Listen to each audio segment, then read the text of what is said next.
continued on his journey until he came to the land of the people who lived in the east.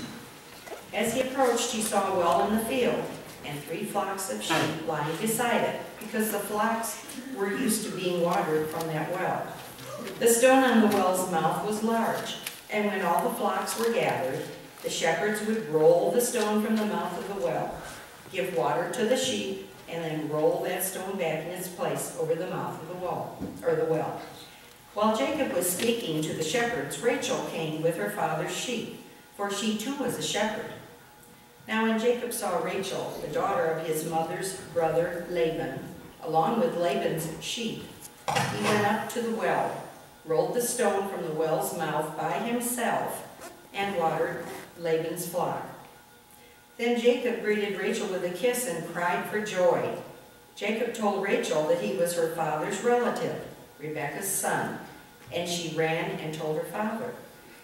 When Laban heard the news about the arrival of his sister's son Jacob, he ran to meet him.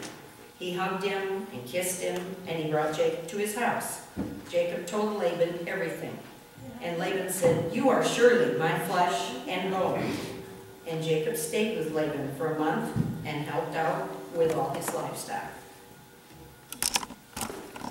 And continuing on,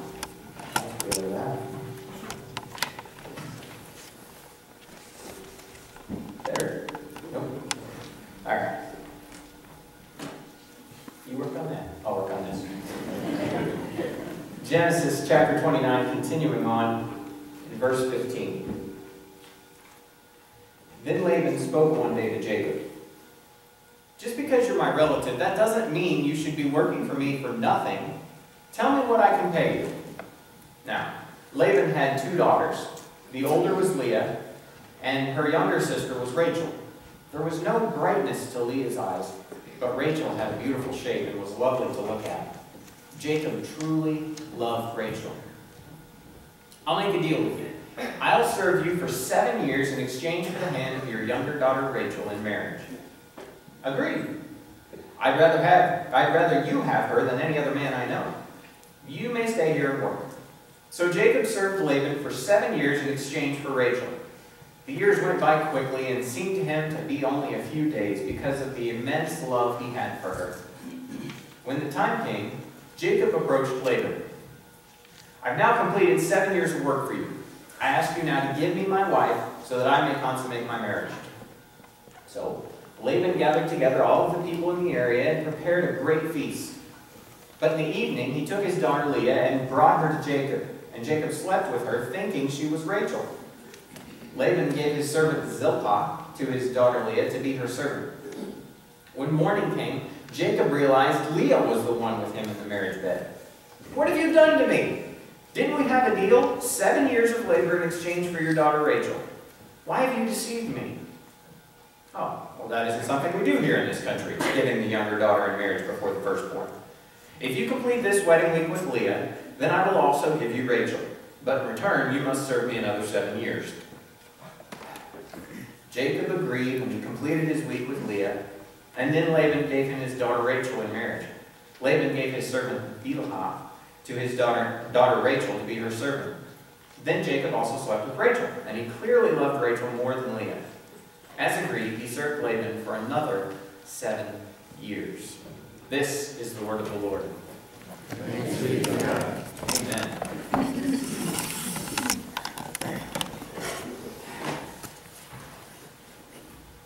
So,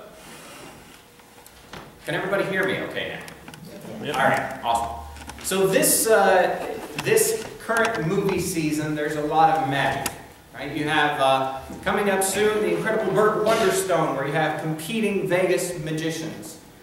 Just recently, my wife and I went to the theaters in Morris, and we saw Oz, the Great and Powerful.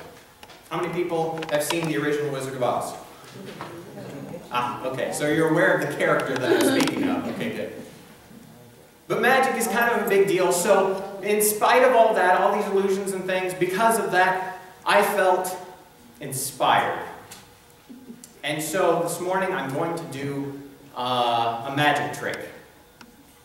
And I feel very confident about it. But as you know, every performer needs a lovely assistant. So I need a lovely assistant. Ouch! It can be a guy or a girl, okay? No sequins involved. Does anybody want to help? I seriously do need some help. Depends on what you're doing. Sam, can you help me out? Pretty please? Pretty please? Alright. Now, one quick tip. Are you scared of tight spaces? Does that bother you? Awesome. Alright. Stand right there, face the crowd, and smile.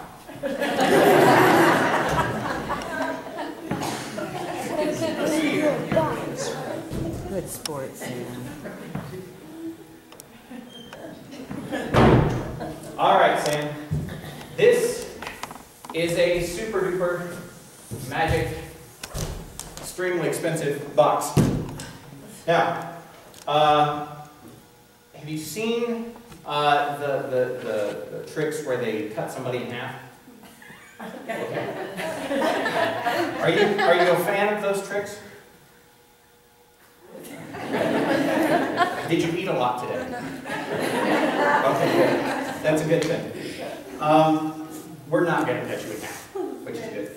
Have you seen the tricks where like they put somebody under a sheet or in a box or something, and real quick they open the box and they pull away the sheet and it's like an elephant?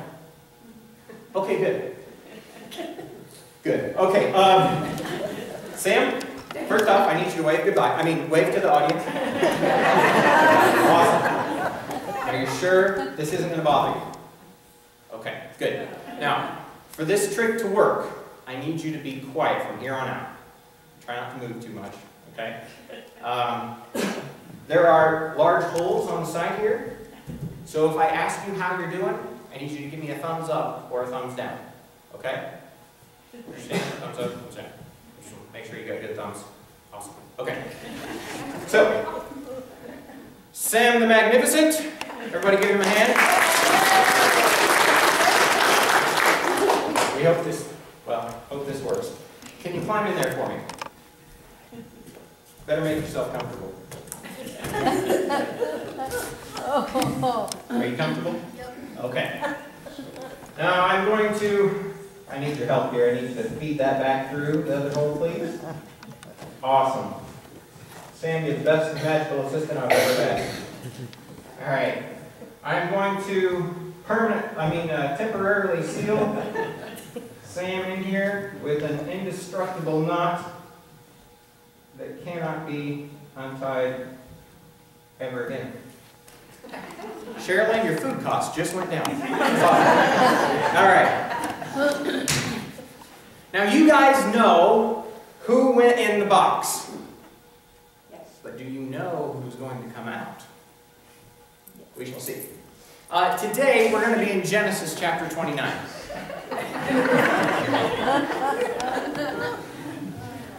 That wasn't the joke. We are going to be in Genesis 29.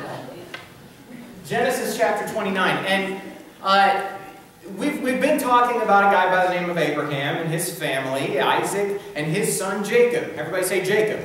Jacob. Jacob. And Jacob was a sneaky little fella. He did whatever he could to get ahead in life. He tricked his brother into selling his birthright for a bowl of soup. You remember this?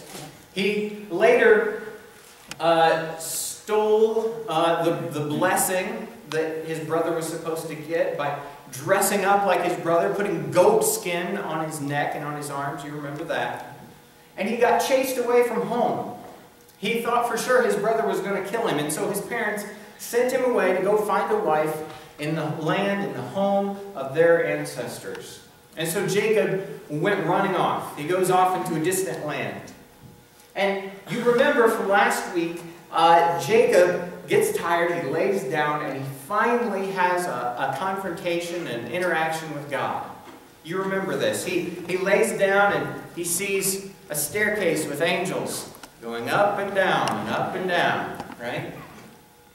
And then he wakes up, he says, surely God was in this place, and he takes the rock that had been his pillow, he stands it up, and it becomes a memorial, a standing stone, an icon. And so in Genesis chapter 29, if you have a Bible, I ask that you turn there. Genesis 29 happens right after that incident. It says, "Then Jacob continued on his journey and came to the land of the eastern peoples. There he saw a well in the field with 3 flocks of sheep lying near it, because the flocks were watered from that well. The stone over the mouth of the well was large. When all the flocks were gathered there, the shepherds would roll the stone away from the well's mouth and water the sheep. Then they would return the stone to its place over the mouth of the well." So the stone had to be moved. We come to this well, and you remember, wells are incredibly important in the Old Testament. That was where you met chicks, essentially. And so you would go to the well, and there would always be a bunch of people gathered around. This particular well had a lot of shepherds gathered around it. And there was a huge, huge stone that was over the top of it that needed to be rolled away so that the sheep could be watered. Which is an interesting picture to think about. So Jacob, he comes to this well, he sees these guys, and he sees this rock over the top. He says, "Hey fellas, how's it going? Who are you? Do you know Laban?" They said, yeah, he's doing fine. They said, "Well, do you know he's doing okay?" Yeah, he's doing fine. His daughter Rachel is actually on her way here now, see? And Rachel walks up. Now, Rachel is my favorite Bible character of all time. Now that we got that out of the way. No, she walks up, and the orchestra starts, and you hear the violins, and you hear the music, and doves fly off in the distance, right? Jacob sees Rachel, Rachel sees Jacob, and it's this... And she's so excited, and he's so excited. And they get closer to one another, and Jacob, he does what any male would do, right? He sees a pretty girl he likes. And did you see what Jacob did? Rachel walks up. He walks up to this well with this huge stone that it would take more than one guy to move.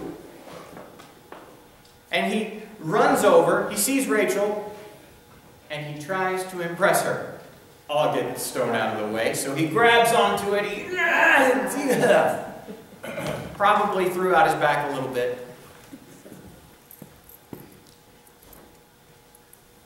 And Jacob impresses Rachel. Rachel waters her sheep, and she takes care of them. And then Jacob, who is so smooth, he kisses her, and then he starts to cry. It's like he covers every male personality type within 5 minutes. He goes from macho, yeah, to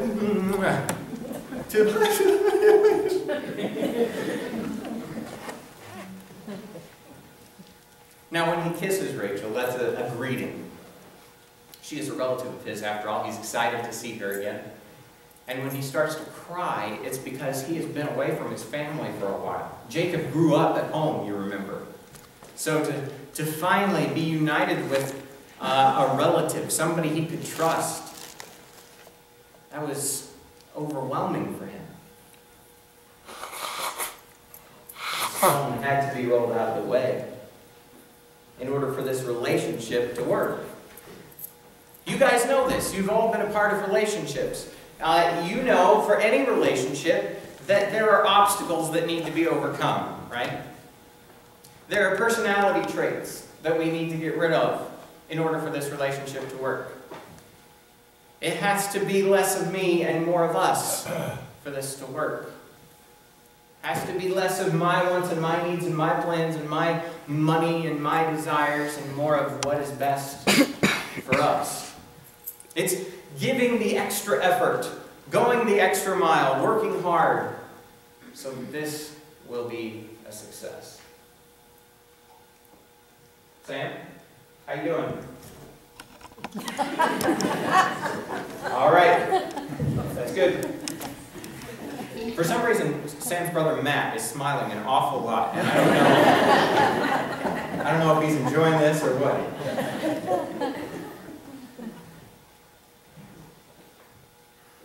You know who went in the box. But do you know who's going to come out? So, Jacob, he meets Rachel, they hit it off, and he tells her what's going on, and they run back to her dad's house. Her dad, Laban. Everybody say Laban. Laban. Laban. And you remember, we met Laban before. Laban was Rebekah's brother. Rebekah is the mother of Jacob. So this is Jacob's uncle that he's meeting for the very first time. From what we know, he never traveled away from his little tent area, right? So he's meeting Laban for the very first time.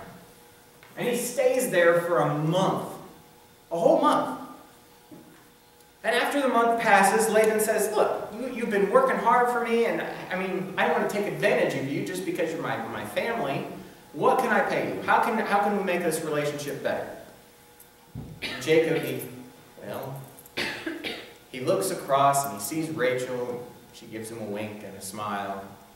Tell you what, I'll work for 7 years for you if you give me her hand in marriage. Let me marry Rachel, and I will work for 7 years for you.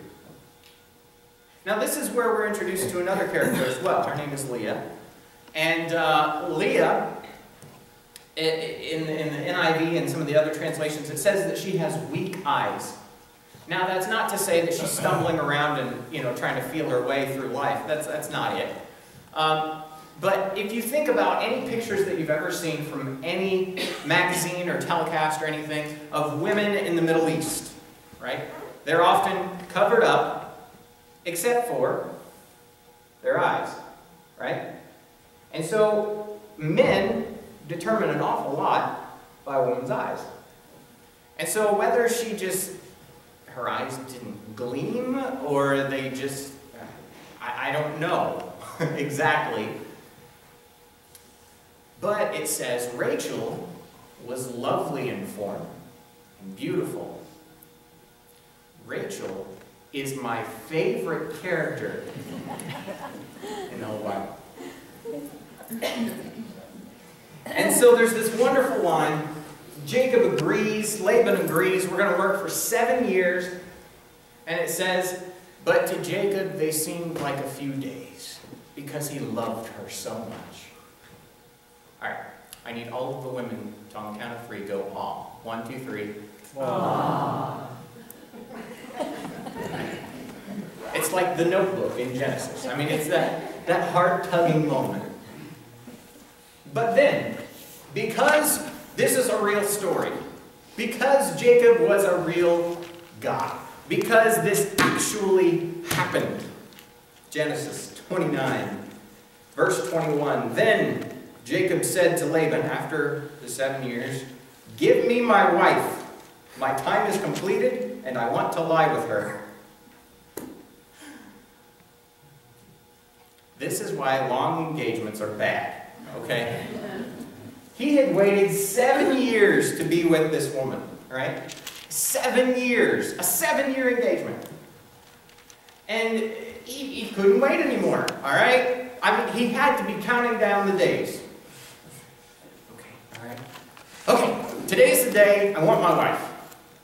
All right. So they have this huge party. How many people enjoyed your wedding and reception? How many people remember your wedding and reception? Okay. Yeah. Today, when we have a wedding and reception, right, if it lasts until 10 o'clock, that's pretty much the ending time, 10, 11 o'clock. If it goes longer than that, we're like, okay, I'm full of punch and cake. I can't take it anymore. I'm done. I'm going home. These guys knew how to party.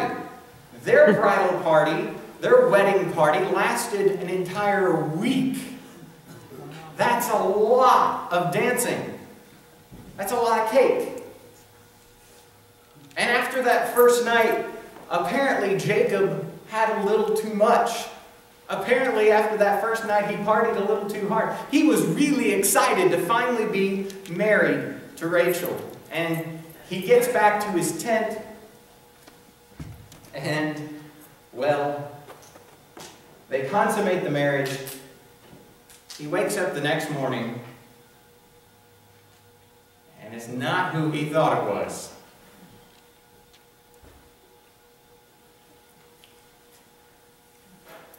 Have you ever been in a situation where you think you know what's going to happen, and then it just doesn't? You think you've got all the details figured out. This is going to happen, this is going to happen, this is going to happen, and that's the result. Except that is not what I had planned. We go through our lives, we make our decisions about what we're going to do, how we're going to act, how we're going to react, what we're going to allow ourselves to be a part of, and sometimes it looks really good. I mean, the fruit is juicy and ripe and very colorful and bold, and it looks like a good idea, but it doesn't end up the way we thought.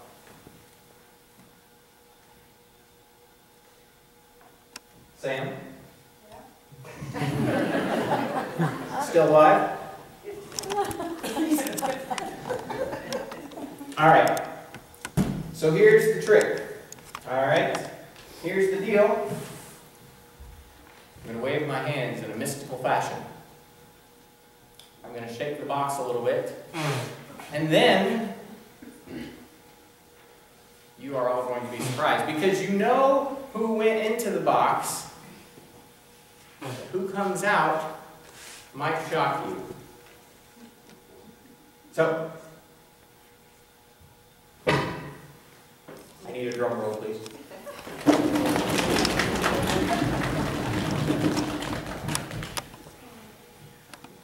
With the person in the box, please come out.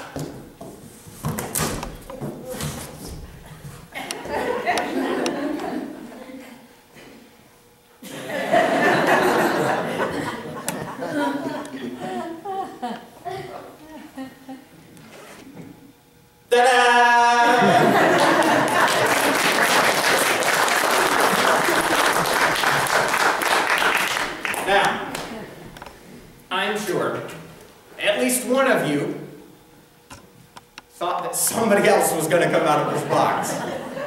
Or that he would have a hat on, or a different outfit, or something. Because you're like me. You think if we act a certain way, if we put something into the box, that we'll get something out later. Something different, something better.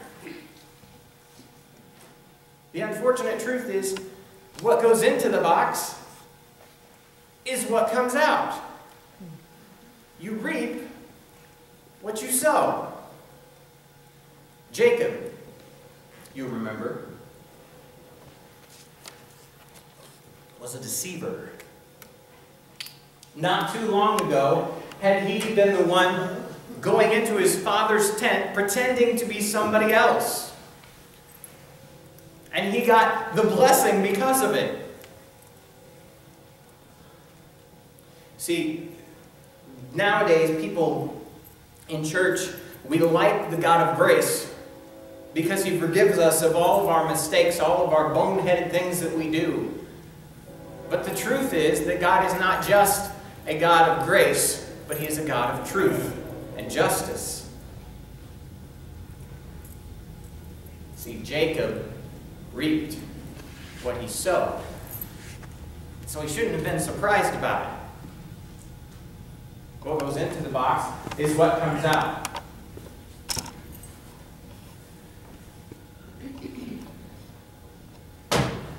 We all have a choice to make, because at some point, we all get put in a box. We all stay in the box. And you know what your life is like. You know the person that is going in the box. You know the decisions that you've made, the characteristics that you've developed, the relationships that you've built or destroyed. You know who's going in the box. But when the time comes, all boxes will be opened.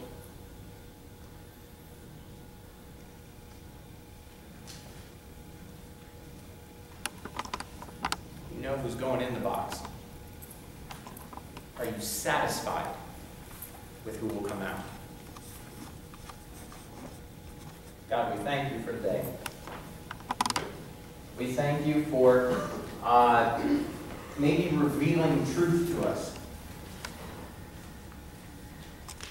God, we are realizing that life is incredibly short.